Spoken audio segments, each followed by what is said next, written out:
दोस्तों, आज जिस कहानी के बारे में आपको मैं बताने वाला हूँ उसको सुनने के बाद कई लोगों ने तो रात में अकेले जंगल जाना छोड़ ही दिया था। ये कहानी है 3 दोस्तों की जो सिर्फ एक एडवेंचर ट्रिप पर गए थे, लेकिन उनमें से एक कभी वापस नहीं आया। 2015 की सर्दियों का समय 3 दोस्त अमन, करण और रोहित ये एडवेंचर के बहुत ज्यादा शौकीन थे।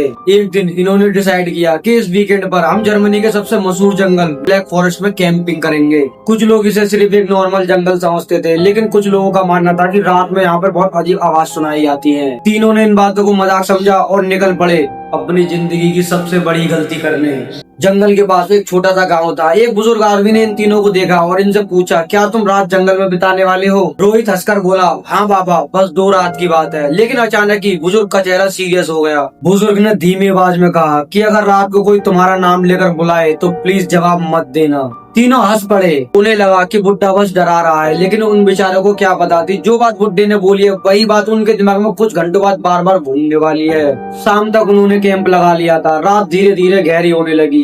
जंगल में अजीब सन्नाटा था, ना पक्षियों की आवाज, ना किसी जानवर की, बस हवा की सरसराहट। लगभग 12 बजे करण की अचानक नींद खुल गई और उसको महसूस हुआ कि बाहर कोई चल रहा है। सूखे पत्तों पर पैर पड़ने की आवाज साफ आ रही थी।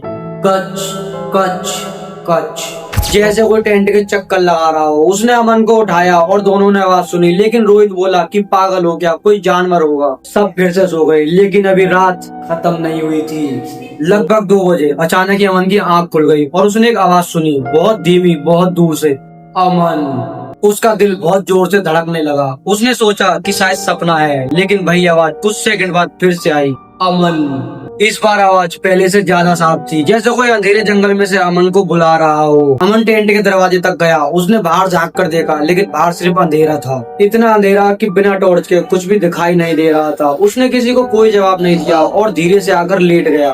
अगली सुबह सब कुछ नॉर्मल लग रहा था। करण ने अपना कैमरा निकाला और रात की रिकॉर्डिंग देखने के लिए वीडियो देखने लगा। वीडियो में ज्यादा कुछ खास नहीं था, लेकिन एक जगह देखकर तीनों चुप हो गए, क्योंकि दूर पेड़ों के बीच कुछ सेकंड के लिए एक बहुत लंबी सी परछाई नजर आई। पहले तीनों ने सोचा शायद कोई ट्री ट्रंक होगा, लेकिन कुछ सेकंड बाद ही फ्रेम खाली था, परछाई गायब हो चुकी थी।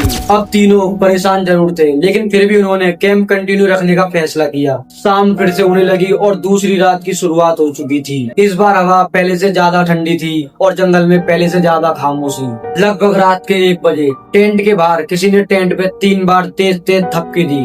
थप थप थप।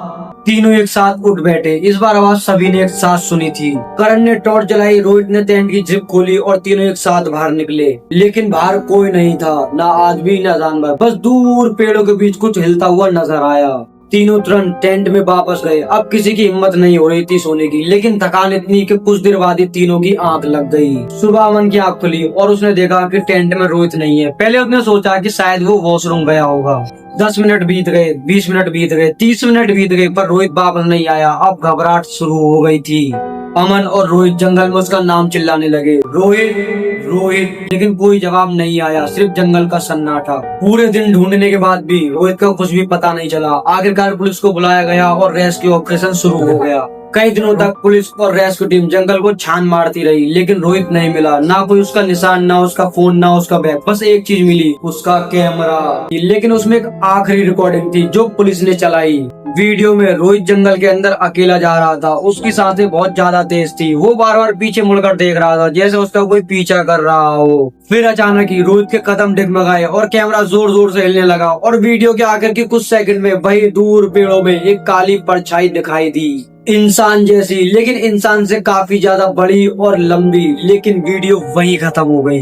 उसके बाद क्या हुआ किसी को नहीं पता, और इतने सालों बाद भी रोहित का आज तक कुछ भी पता नहीं चल सका। पुलिस वालों के पास कोई जवाब नहीं, गांव वालों के पास सिर्फ कहानियां, और जंगल के पास उस रात का राज। तो दोस्तों, अगर अंधेरे में से कोई आवाज अगर तुम्हारा नाम लेकर तुमको बुलाए तो जरूरी नहीं कि वो एक इंसान ही हो, और अगर हो भी तो तुम शायद उससे कभी भी नहीं मिलना चाहोगे, क्योंकि कुछ राज राज ही रहे तो ये अच्छा लगता है। अब अगर तुमको ये कहानी पसंद आई हो तो प्लीज चैनल को सब्सक्राइब कर देना ऐसी और भी कहानियां सुनने के लिए, क्योंकि ये कोई फेक कहानी नहीं थी, बिल्कुल रियल इंसिडेंट था। और प्लीज इस वीडियो को लाइक, कमेंट और शेयर जरूर कर देना, क्योंकि भाई एक बात याद रखना, डरना जरूरी है।